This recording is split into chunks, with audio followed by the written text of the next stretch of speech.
Mais um devocional Intensa no Ar, onde conhecemos mais do Pai e nos aprofundamos nele.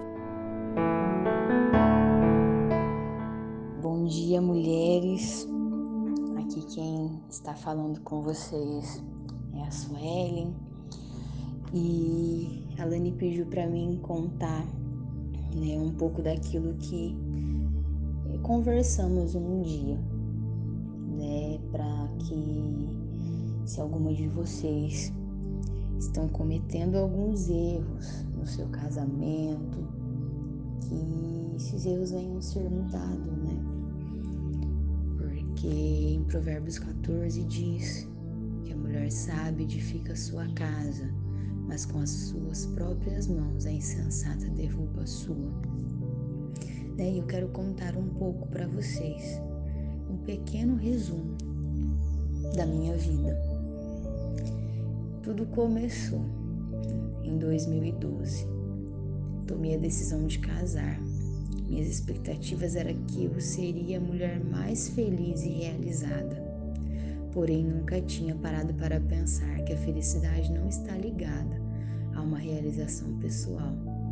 A felicidade é uma pessoa, e essa pessoa é Deus. Você já parou para pensar nisso? Apostei minhas fichas no casamento. Coloquei sobre os ombros do meu esposo a responsabilidade de me fazer feliz. Por favor, mulheres, não façam isso. É necessário ser feliz e completa sozinha. Nunca caia na besteira de casar para ser completo. Isso é um peso para a pessoa que está com você. Me casei sem base do que de fato era um casamento, sem estrutura emocional e espiritual, apenas baseada nos contos de fadas que eu via na TV, nas revistas e filmes. Aquela velha história, Mulher cresce fantasiando coisas, As mulheres crescem com aquela fantasia da Disney impregnada na nossa mente.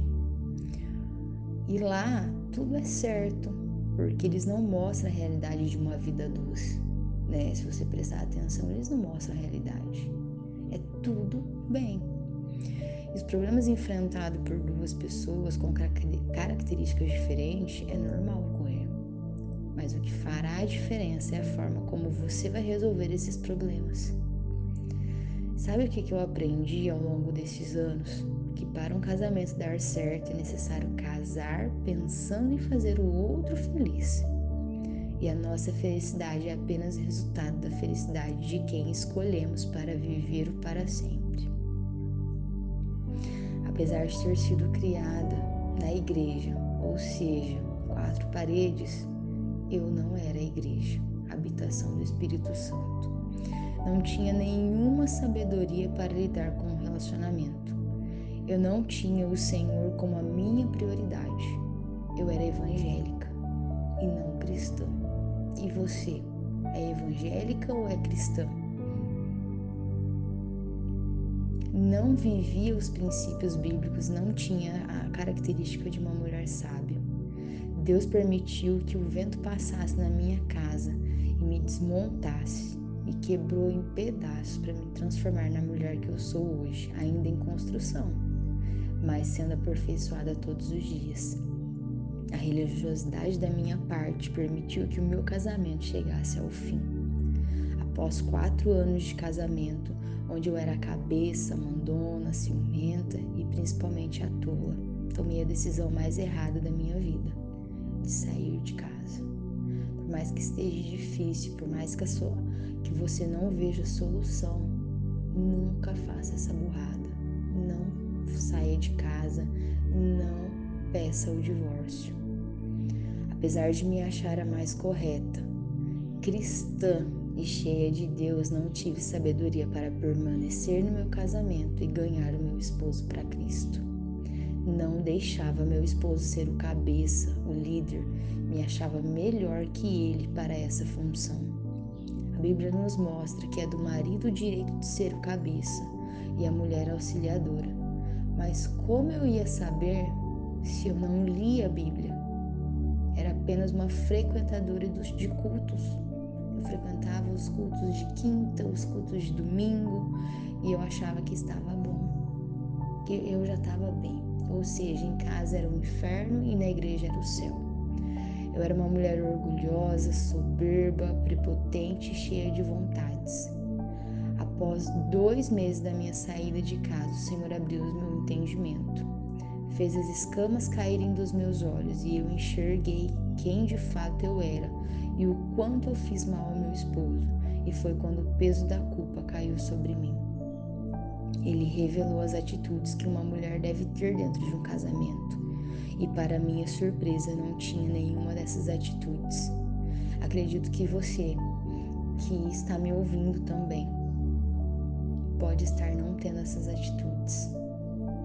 Recordo que meu amado Senhor, com todo o amor, foi me ensinando o verdadeiro sentido do casamento, revelando sobre submissão e me fazendo entender que eu estava muito longe de ter um relacionamento duradouro com todas as minhas atitudes. Eu era uma mulher terrível de lidar, me achava melhor que todo mundo, era uma mulher ingrata, com 2 faces, como eu disse. Eu era uma na igreja e outra em casa. Após esse processo da saída de casa e esse encontro verdadeiro com o Senhor, eu tentei voltar atrás e restaurar o meu casamento, mas não tive êxito e espero em Deus o tempo dele. Hoje, ano de 2021, estou relatando para vocês e quero pontuar algumas lições que eu aprendi nesse tempo, porque o desejo do meu coração é que outras mulheres não passem pelas mesmas dores que eu passei. Decida hoje buscar em Deus a sabedoria para viver a vontade dele na sua casa e em você. Muitas mulheres têm casado como eu, buscando a felicidade. E meu conselho hoje para você: seja feliz sozinha. E quando Deus lhe entregar o seu marido, você o fará feliz por ser uma pessoa realizada em Deus. E se você já está casada, repense em suas atitudes como esposa e veja se você não está sendo cabeça de sua casa. Não tome a responsabilidade de ser a cabeça de sua casa. Deus lhe chamou para ser auxiliadora e não cabeça. O que passa disso é desobediência. Fique atenta à submissão. Seja grata. Uma mulher grata transforma o ambiente onde ela está. Tudo fica mais leve. O marido tem prazer de voltar para casa depois de um dia exausto e permanecer em família. Você já parou para pensar que tem muitos maridos que ficam mais no serviço? Em algumas cidades de interior, eles ficam parados em lugares conversando com amigos, porque eles não têm prazer em voltar para casa, porque quando chega em casa, a mulher fica falando o tempo todo, fica reclamando o tempo todo, fica pedindo para o marido fazer serviço. E homens, eles não gostam disso. É que como aquela mulher goteira que fica o tempo todo ali, goteirando na vida do esposo. Seja pacificadora. Tenha sempre sabedoria em conduzir as coisas de melhor forma. Promova esse ambiente de paz no teu lar. E quem não é casada ainda, por favor, não case por carência, por idade ou por necessidade. Busque em Deus o tempo certo para dar esse passo, pois a Bíblia confirma que essa decisão é para sempre, ou melhor, até a morte. Não sei se você já parou para pensar, já pensou em conviver até a morte com a pessoa errada? Simplesmente porque você não soube esperar o tempo certo? O mundo, infelizmente, tem mudado a visão das pessoas.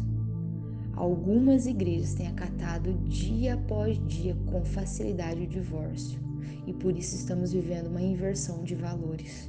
Os casais já casam com o seguinte pensamento: assim como eu casei, né? Se não der certo, separamos e cada um segue sua vida. O que se quebra não tem mais conserto. Isso é o que eu tenho ouvido nos últimos dias. Que o que se quebra não tem conserto.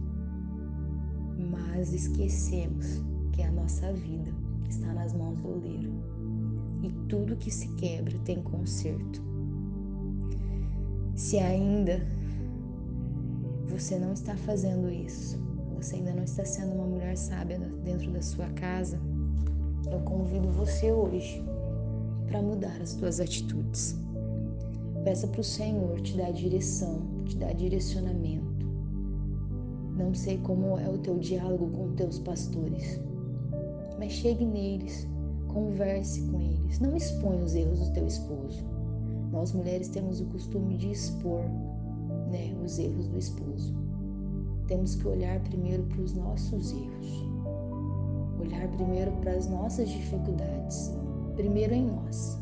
Eu costumo falar que Deus ele não restaura casamentos, ele restaura vidas. Ele não restaura casamento, ele restaura vidas. E como eu disse, eu tentei voltar atrás, porém não tive êxito. Eu espero no Senhor até hoje.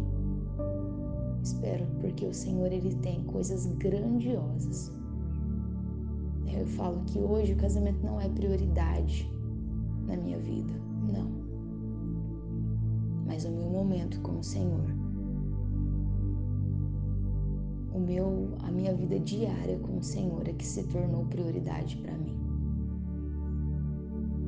E muitas mulheres falam assim: Suelen, mas como que você consegue ficar sozinha? E eu falo que o Senhor é aquele que supre todas as minhas necessidades. É o Senhor que faz coisas grandiosas por mim. E eu espero nele, porque somente ele tem o melhor para nós. Então é essa palavra que eu quero deixar para vocês. Um grande abraço.